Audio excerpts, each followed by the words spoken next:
Hey guys, Jake Trombley with Frank's Great Outdoors. Yeah, Pete Schaefer with Frank's also.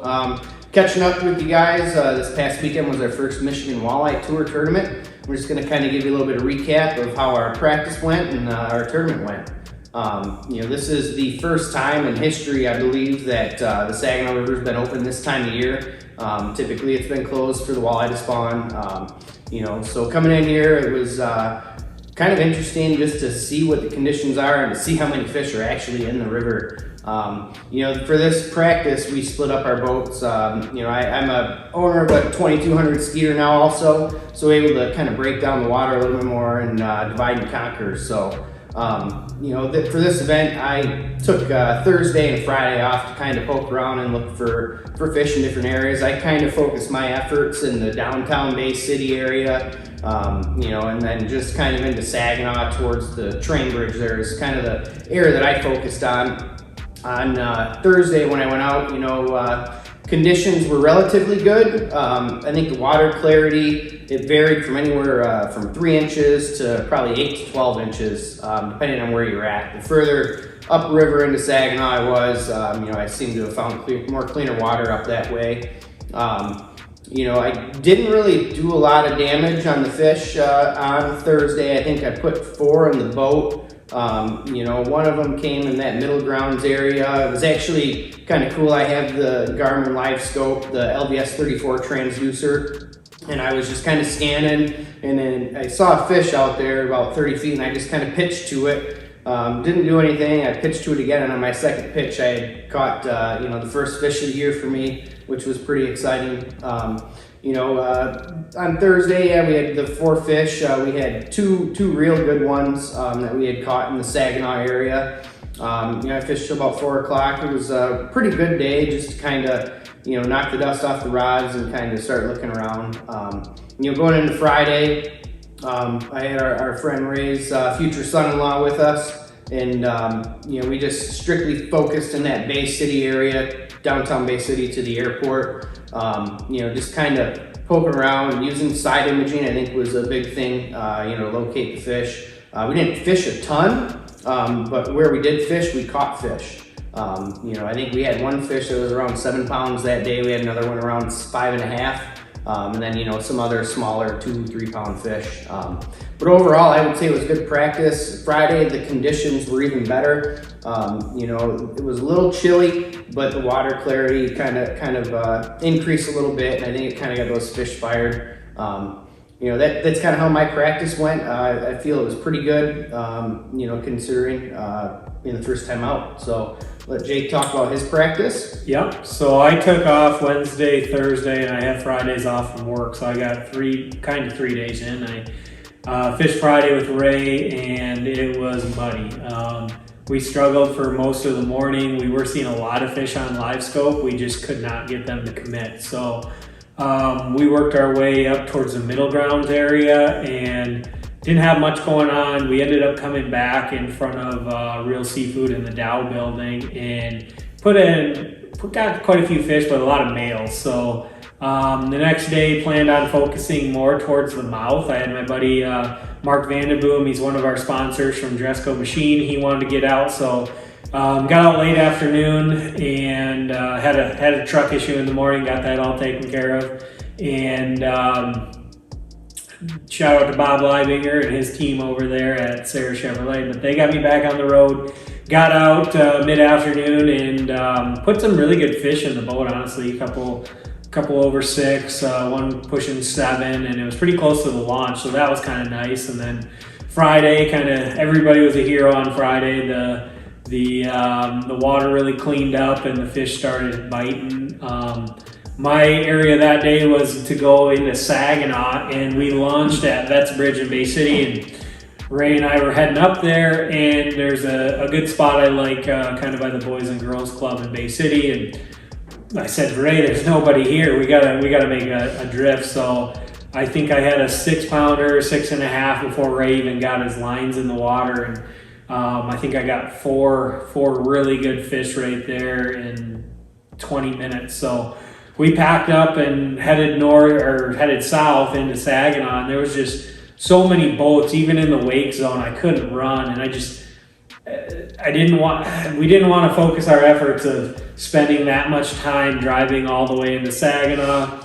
Probably cost us because a lot of the big bags in the tournament ended up coming from there, but we decided to kind of focus on that area because that day, Friday, Pete did well in Bay City, we did well in Bay City, and we knew we would have more time to fish if we stuck it out in there. So Saturday, the tournament was canceled due to gale warning, so we turned it into a one-day shootout, and Pete can kind of talk with both of us. We'll talk a little bit about that. We went to that first spot where I got the fish on Friday, and I was catching catfish and sheephead, and I hadn't caught a trash fish all week until then, and it was just one right after the other. Lost a real good, what we're assuming walleye, right next to the boat. So we ended up sliding down towards Real Seafood, and I got like a 21 incher in the boat then, and then nothing again. So we slid down to kind of Pete's area, and he can talk about what happened down there.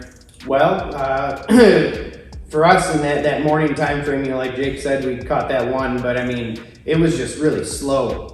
The first part of the morning, we did slide down into that area, and I'm pretty sure, I think we just caught a couple of dinks, didn't we? Mm-hmm. We just made a couple passes, and we slid back up to the top, by the Boys and Girls Club, and we just, ground that area out all day. I think the most important thing for us was having the Garmin Live Scope in the down mode, because we have that, it has that target separation, so you can actually see that those fish are still there. And we just kind of had to wait out for that bite window, which eventually came, around noon, 1 o'clock, once that sun kind of got up high in the sky, and warmed up the water a bit. I think that was key, because that allowed us to know that those fish were still in that area, and that, we just had to wait for that bite window. Mm-hmm. What really hurt us, and I think a lot of guys, is that Saturday blow day. It was blowing gale force winds out of the northeast, which we know in this area is never good. The current in the river flipped and was actually moving up towards Saginaw. That water level, it rises very quick with that wind, and that fluctuates the water temperatures. It pushes the fish off the areas that they're on in the flats, and they just kind of scatter. So as that day warmed up, I think those fish probably reset, and they got more active, and just being able to stay on that spot in that area, I think was pretty key for us. Ray, our third guy, Ray, he actually put on a clinic in the afternoon. He caught, I think, 3 or 4 of our wayfish, which was pretty awesome. We always give him a little bit of a hard time, because he'll catch dink here and there and stuff, and he just absolutely hammered them that day. So it was a fun day overall. I think we fared pretty well. We finished in 34th place out of 147 boats. We're pretty happy with it. You keep us in position for the championship, getting into that, making the cut there. So we're not out of that or the team of the year race yet. So yeah, we the live scope can be a blessing. Most of the time it's a blessing, but sometimes it's a curse. When you can see all those fish down there, you can tell that it's a walleye, and they're just not biting. They're not going after your jig. They're not going after your bait, anything like that. We had one of the 6.5s I caught pre-fishing. I saw it up front. It came, it swiped it, I hooked it, and I could just see it on live scope swim right downstream. And we had Ray hooked 2 really good fish on the day of the tournament, and I could see them on my live scope up front, and they were good quality fish, and they ended up coming unbuttoned. So the main thing we were using was jigs and plastics. We had all the hand lining stuff. We just never did it this tournament. The fish were so aggressive, they were just hammering it and just choking the bait. So we were using the Lake Effect Lure Feisty Fry. We were using the Walleye Assassin paddle tail. We were using Kitech mainly, and then the Frank's fork-tail minnows. Pete can talk about some of the colors we were using. Yeah, Pretty much, I was using, well, we all were using some of the darker red colors and browns. In the Walleye Assassin, it was the Fire Tiger. That's kind of an antifreeze body with an orange paddle tail. You know, the one that Ray was really hammering on was some of the bulk plastics from Frank's. Just a big swim bait is like a 4.5-inch paddle tail, and it just had like a pearl belly with a black back and some silver flake in it. You know, that was pretty good for him. You know, there's just so many options out there with those. I mean, you just got to kind of have the selection and adapt, you know, to what they're biting on at any given time.